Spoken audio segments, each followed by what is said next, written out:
Hello guys, welcome to third lecture on digital फंडे। तो आज हम बात करेंगे फुल एडर यूजिंग मक्स, जैसे मैंने पिछली वीडियो में बताया था। तो हमने उसकी ट्रुथ टेबल बना लिया और उसकी रेस्पेक्टिव इक्वेशंस लिख ली हैं। तो आप इनको के मैप यूज़ करके सॉल्व कर सकते हैं। मैंने डायरेक्ट लिख लिया, आप इनको ट्राई मार सकते हैं। और सर्किट भी बना लिया है।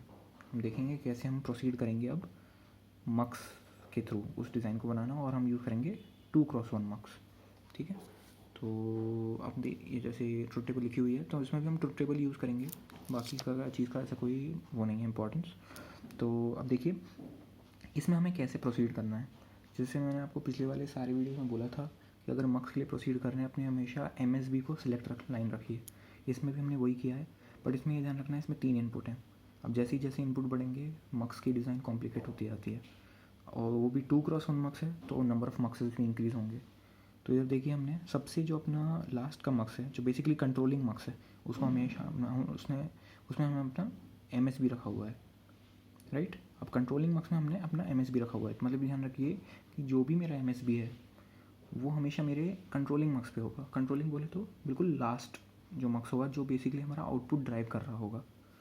तो ये देखिए हमने अपना सबसे जो MSB है वो अपना लास्ट मक्स पे रखा है, और अकॉर्डिंगली वो पाथ हम दिखा रहे हैं। बेसिकली अगर A0 है तो ये पर्टिकुलर पाथ, और A1 है तो ये पर्टिकुलर पाथ।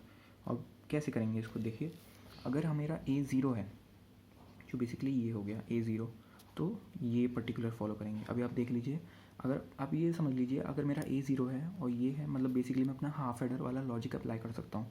अब जैसे हमने हाफ एडर में क्या किया था, सिंगल मक्स यूज़ करके और अपने MSB को सेलेक्ट लाइन बना के कंट्रोल बना के और C को देखते हुए हमने अपना सम बना दिया था, राइट। सिमिलरली इसमें भी ऐसे ही करना है। बस आपको A बनाया, आपने ये देख लिया कि अच्छा मेरे B दो बार बेसिकली आ रहा है। A0 पे B00 और 0 और 1 है, A1 पे B0 और 1 है, तो हमने ऐसे 2 बना लिए। तो अब जैसे देखिए इस वाले पाथ को लेते हैं। ये वाला पाथ बेसिकली किस लिए है, पहले 4 इनपुट्स के लिए, पहले 4 कॉम्बिनेशंस। उसमें हमने क्या किया है, A0 पे अगर B0 है तो ये देख लिए B0 है तो C बेसिकली हो रहा है, और अगर B1 है तो ये C बार हो रहा है, वो हमने वही किया है। सिमिलरली अगर A1 है, देखिए A1 पे 0 है तो हमने C बार कर दिया, और अगर 1 है तो C है। मतलब कितना सिंपल है। मतलब बस ये याद रखना है कि आपको जो भी आपका MSB है वो हमेशा आपके कंट्रोलिंग मक्स पे होना है, और सिमिलरली आप फिर ऐसे बना सकते हैं। और ये सबके लिए है, चाहे 4x1 बनाइए। अब इसमें अगर आप 4x1 यूज़ करेंगे तो एक ही मक्स में हो जाएगा काम, क्योंकि 4x1 मक्स में क्या होता है, 2 कंट्रोल होते हैं, 2 सिलेक्ट लाइन होती हैं, राइट। तो उसमें और ईजी हो जाएगा। सिमिलरली अब देखिए कैरी कैसे बनाया। अब कैरी देखिए इसमें भी वही है, वही टेक्निक यूज़ करेंगे। MSB को हमने अपना कंट्रोलिंग मक्स का सिलेक्ट लाइन बना दिया। अब सिमिलरली ऑब्वियसली बात है, देखिए अब A0 है और 1 है, इसके लिए फिर दोबारा वही तरीका अपनाएंगे और कैरी को देखेंगे इस बार।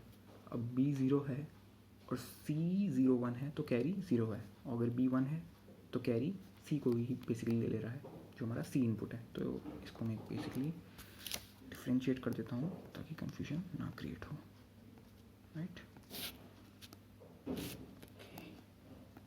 ठीक है, तो अब ये कैरी जो है देखिए अब ये दो पाथ हो गए। जैसे हमने सम में लिया था ऐसे इसमें लेना है। अब उसमें आपको जैसे 0 हो रहा था, लॉजिक 0 आ रहा था, और C।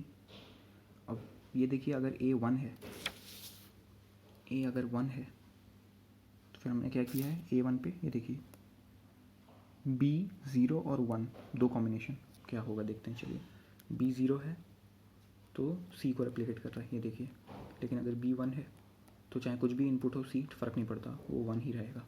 तो हम इसको कैसे प्ले करेंगे, देखिए अगर A1 है और B0 है तो C इन जैसे भी हमने देखा था, और अगर B1 है तो VCC जो 1 ही रहेगा। तो ऐसे आप बना सकते हैं, बड़ा ही सिंपल है ये। हमने जैसे सम और कैरी के लिए बनाया है।